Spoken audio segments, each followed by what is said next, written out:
Look at the size of my room. It's not very big, but you know what? That's very common in Tokyo apparently. So, and for the price I'm paying, it's less than $100 a night. It's right in the center, and it's actually pretty nice. You got a big TV, bed looks comfortable. Can't complain. Oh, for now it's like 11:30. I was thinking of getting something to eat, but man, am I just tired. So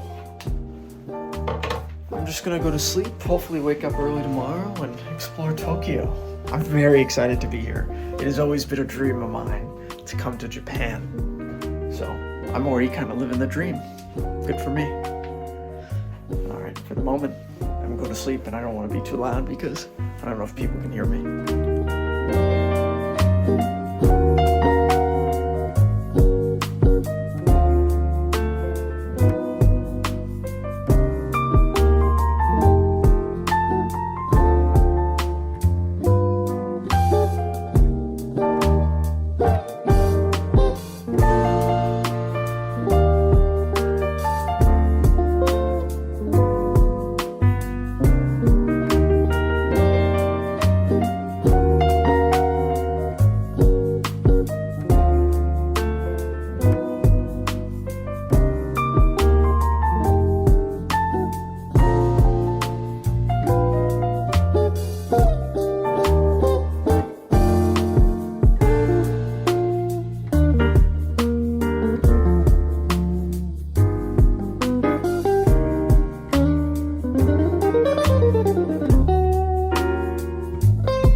Here I am, full day number 2, and yesterday last night I said, oh, I won't set an alarm, I'll just sleep in because I was pretty tired. And I slept 15 hours, which is crazy. I just kept sleeping. I don't know if I'm a little sick or I was just really tired because of the jet lag or what. I guess the day before I drank a lot of coffee to keep myself awake and going because I wanted to see everything in Japan, and I saw a lot. I went to the Tokyo Tower, I went to Akihabara, and today, I think, since it's so late, I'm not gonna have time to do too much. And tomorrow is actually my flight out. I am going to go to like the main Tokyo crosswalk, which you probably have seen yourself. But that's like an hour away, so I'm probably gonna figure out how to take the train, which is gonna be fun. I have to figure it out for tomorrow as well, because I have a 8:30 a.m. flight and I booked it from the wrong airport. So I have to go to the farther away airport rather than the one that was close by, and that's gonna suck. And an Uber is like $150 because it's an hour away. So I have to take the train and figure that out. For now, I'm just gonna get something to eat because I'm pretty hungry after all that sleep, and hopefully find some interesting stuff to do.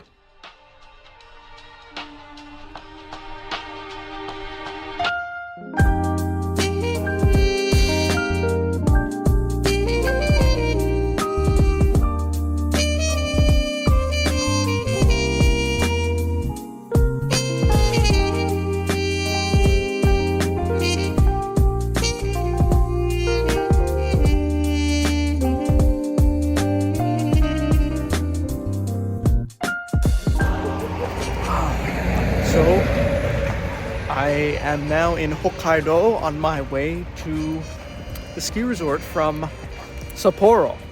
Lots of Japanese names I'm not used to. Finally get to be by the snow. One thing that sort of struck me is that Tokyo reminded me a lot of New York City, like a whole lot, which I really enjoyed. I really liked it. And now that I'm in Hokkaido, which is the island sort of north of mainland Japan, it reminds me a lot of Vermont.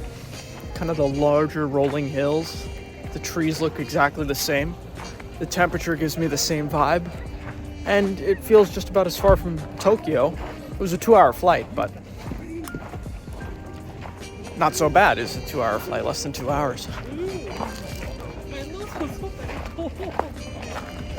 Now I'm eating the fried bread they have here at the truck stop.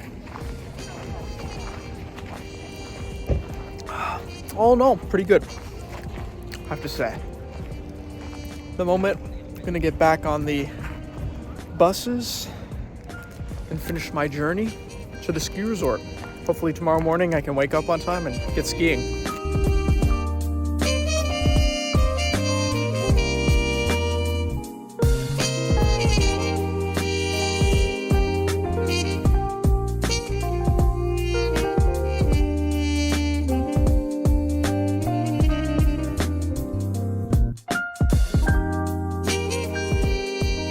So I got to the room and I have to say, Hilton is impressing me. Can't really tell what kind of view I have because it's dark and it's light on in here, but a couple things.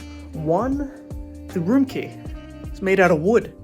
It looks like the normal Hilton room key, but it's made out of wood, which is incredibly impressive. I've never seen that in my whole life. That's something I'm going to remember. And to control everything in the room in quintessential classic Japanese 1980s style, you have buttons and knobs. So this is if you need housekeeping. This is do not disturb. You can change the air conditioning. Ah, listen to that. Real haptic feedback sort of knobs. It's really nice. You can control the light intensity. Now this is one of the most impressive hotel rooms I've ever seen from Hilton. And I've been in a lot of Hiltons in the past couple of years.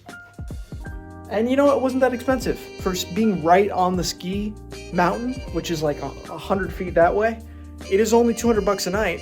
And I spent it all with points that I accumulated from my time in Europe. So this part of my trip is basically free, and I'm gonna get to ski. I don't have my boots or skis, most importantly boots, because you need comfortable feet while you're skiing. So I'm gonna have to rent them, which I haven't done in a very long time, in like, I don't know, ever, maybe. So I'm gonna have to use the rented skis, but I think I'll get used to it. For now, I'm going to change, shower for sure. I've been traveling since literally 5 in the morning. And then grab something to eat, and then maybe hit the onsen, which is open until 11 o'clock. And it is, well, it's only like 5 o'clock right now, so I got a lot of time. I'm excited for this. I'm very excited. So, here I am in the morning. It is almost 9 o'clock because I slept 14 hours last night. But I think I've gotten over my jet lag without the use of any coffee or anything, so that's good. It only took 3 days. What a nice view, though. Niseko Japan is where I'm at. I'm gonna head downstairs, get breakfast, get my skis, probably buy gloves and a hat because I don't have gloves and a hat, and then go skiing. And hopefully I get a full day out of it tomorrow too.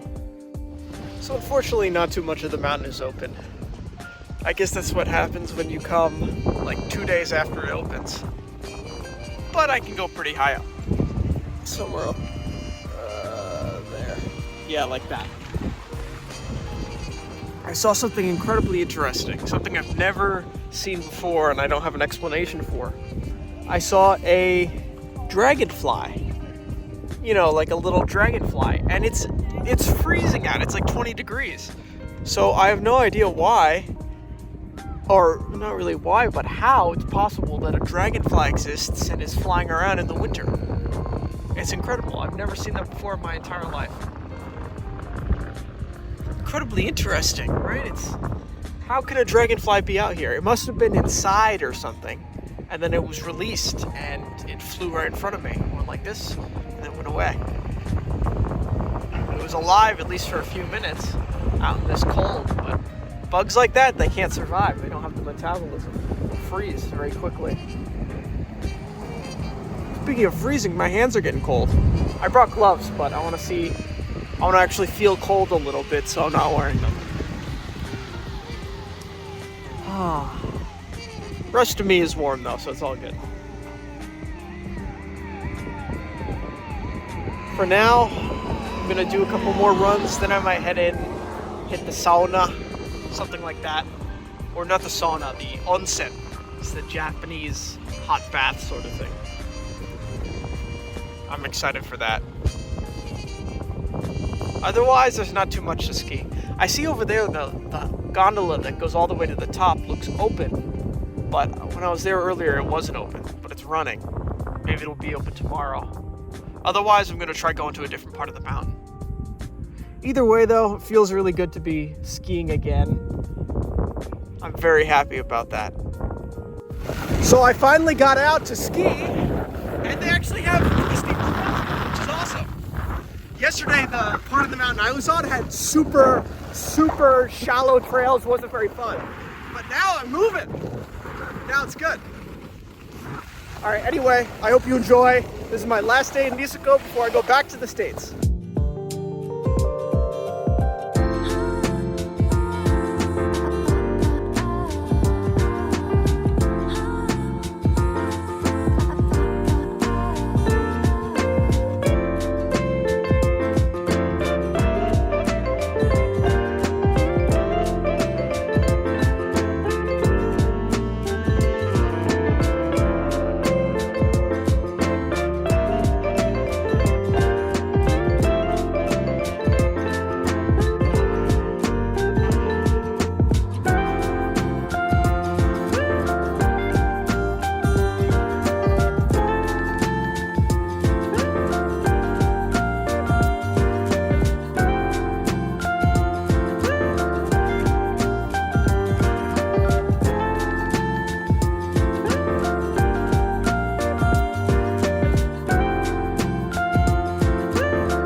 So I'm pretty tired.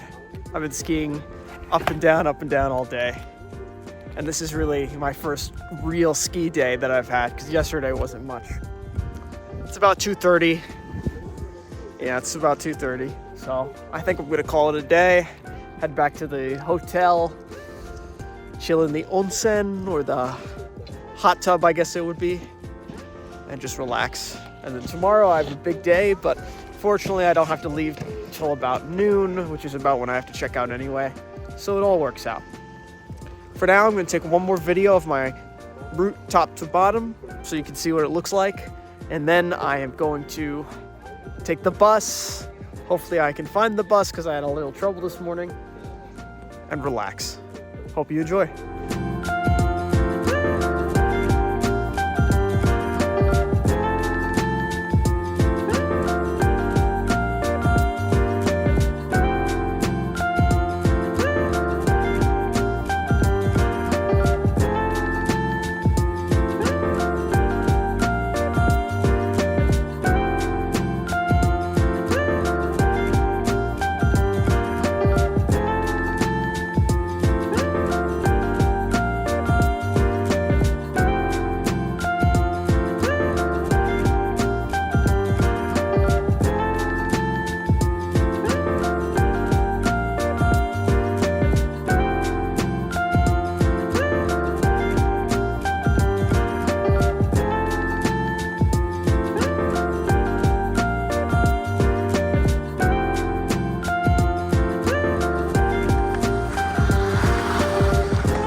So that was so fun. I just have to do it a couple more times, even though I'm really tired. And my legs are tired because my calves and my thighs haven't worked out at all in like at least 9 months since I was skiing last time. And last year I didn't even get that much skiing done. So I think for now I'm gonna do a couple more until I get really tired, and that's good. It'll make me exhausted, so hopefully I can sleep on my flight to Hawaii, which is tomorrow afternoon. I hope you enjoyed that though. That was fun. I hit 41.5 miles per hour, which for my stats isn't too fast, but for this kind of snow and this kind of conditions with no groomers or anything, it is pretty good. It is pretty fast. The view is just beautiful here. If you look behind me, there's a giant kind of caldera type volcano. I hope it's long extinct. I'm pretty sure it is. But there's no ski resort on that. I wonder why. It must be sacred or something, because it looks so big. I bet the skiing would be amazing up there. It's like, well, we're way at the top of this. I was looking out and it's still way higher, top to bottom. So far I've been enjoying it. I can see why people like Japanese skiing.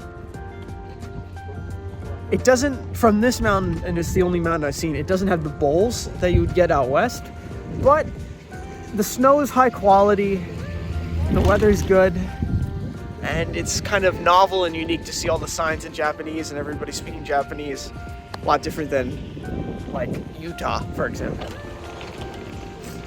All right, maybe I'll get a couple more videos you can see. Hope you enjoy. And with that, my time in Niseko is over. I have a little more time to go to the onsen and go to sleep. But tomorrow, I am back to the United States of America. And I haven't been home in almost 2 months, so I've been feeling a little bit homesick.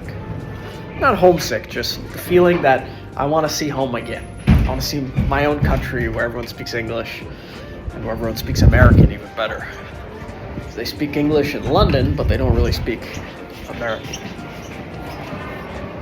For now, I'm just gonna relax. Well, I'm at my connecting flight here in Haneda in Tokyo. And it looks like I'm the only guy who's actually on an international connecting flight out of Sapporo. So I have this huge long hallway all to myself. Even though the airport is quite crowded. Let's see if this thing works. Oh, it does. Excellent. So it's kind of a bittersweet feeling. This is my last hour, literally, on foreign soil before I return to the United States. Probably for a while, because I think I've been traveled out, unless business calls me back overseas. But I've enjoyed it. I really have. And part of me says, it's too bad the trip is over. I want to go maybe around again, do the whole trip again. And part of me wants to see home again, see the United States, speak to people who speak English as their first language and automatically assume that you speak English too.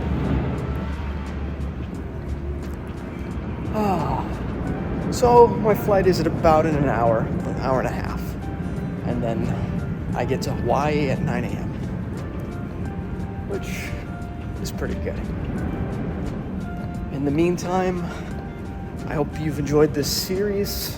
Sometimes I've been better with it, sometimes I've been worse. But I hope the end result is that I came up with something that's enjoyable to watch and interesting. See you later.